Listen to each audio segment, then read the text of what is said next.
একটা সহজ প্রশ্ন দিয়ে শুরু করি। আপনি কি কখনো এমন ব্যাগ বা ঘড়ি দেখেছেন যেটা দেখতে একদম গুচি বা রোলেক্সের মতো, কিন্তু দাম শুনে মনে হয়েছে না, এটা তো অসম্ভব। এটাই নকল বিলাসপণের দুনিয়া, একটা ছায়া দুনিয়া যেখানে আসল আর নকলের পার্থক্য প্রায় চোখে ধরা যায় না। আজ পৃথিবীর প্রায় প্রতিটি শহরেই এই নকল পণ্য পাওয়া যায়, দেখতে সুন্দর, দাম কম, কিন্তু এর পিছনে লুকিয়ে আছে এক বিশাল অপরাধ চক্র। OECD আর ইউরোপীয় মেধাস্বাস্থ্য সংস্থা জানিয়েছে বিশ্বের মোট বাণিজ্যের প্রায় 3.3% নকল পণ্য।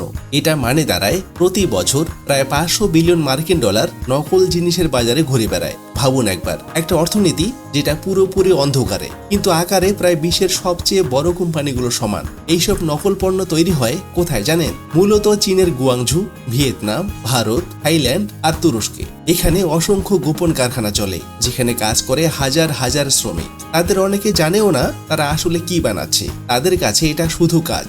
কেউ ব্যাগের হাতল বানায়, কেউ লোগো বসায়, কেউ আবার প্যাকেজিং করে। পুরো প্রক্রিয়াটা অবিশ্বাস্যভাবে পেশাদার। প্রথমে আসল পণ্যের ছবি বা ডিজাইন কপি করা হয়, তারপর সস্তা উপকরণে বানানো হয় একেবারে একই রকম জিনিস।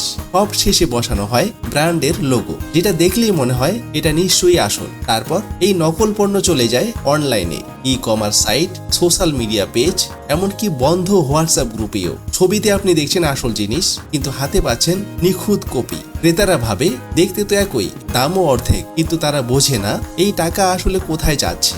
ইন্টারপোল আর ইউরোপোল জানিয়েছে এই ব্যবসা থেকে পাওয়া অর্থ অনেক সময় চলে যায় মাদক চোরাচালান, কর ফাঁকি, এমনকি মানব পাচারের মতো অপরাধে। অর্থাৎ আপনি যখন সস্তার নকল ব্যাগ কিনছেন, আপনি হয়তো অজান্তেই এক অপরাধ চক্রকে সাহায্য করছেন। কিন্তু শুধু অর্থনীতির ক্ষতি নয়, এতে স্বাস্থ্যের ঝুঁকিও মারাত্মক। WHO জানিয়েছে নকল কসমেটিক্স, পারফিউম, এমনকি স্কিন ক্রিমে থাকে বিষাক্ত রাসায়নিক, সীসা আর পারদ, যা ত্বক পোড়াতে পারে, চোখের ক্ষতি করে এবং দীর্ঘমেয়াদে ক্যান্সারের ঝুঁকি বাড়ায়। অর্থাৎ সস্তার নামে আপনি নিজের শরীরকেই ঝুঁকিতে ফেলছেন।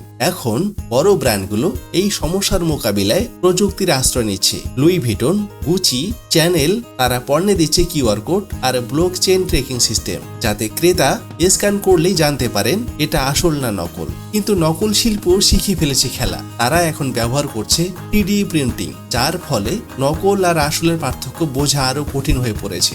অর্থনীতিবিদরা এই পুরো প্রক্রিয়াকে বলেন শ্যাডো ইকোনমি, অর্থাৎ এমন এক অন্ধকার অর্থনীতি যেখানে কোটি কোটি টাকা ঘুরছে, কিন্তু কোনো দেশের সরকার তার হিসাব জানে না। সবচেয়ে আশ্চর্য ব্যাপার হলো এই ছায়া অর্থনীতির শক্তি আসলে আমরা নিজেরাই। হ্যাঁ, আমরা ক্রেতারা। যতদিন আমরা ভাববো দেখতে তো একই, দামও কম, ততদিন এই ছায়া ব্যবসা চলবে। বিশেষজ্ঞরা বলেন পরিবর্তনের শুরু হয় সচেতনতা থেকে। যদি মানুষ বুঝতে পারে নকল মানে শুধু সস্তা নয়, নকল মানে অপরাধ, তাহলেই এই ব্যবসার মেরুদণ্ড ভেঙে যাবে। কারণ আসল জিনিসের দাম শুধু তার উপকরণে নয়, তার মধ্যে থাকে সৃষ্টিশীলতা, পরিশ্রম আর সততার মূল্য। আর নকল জিনিসের চকচকে মোড়কের ভেতরে থাকে অন্ধকার, প্রতারণা আর অন্যের শ্রমের অপমান।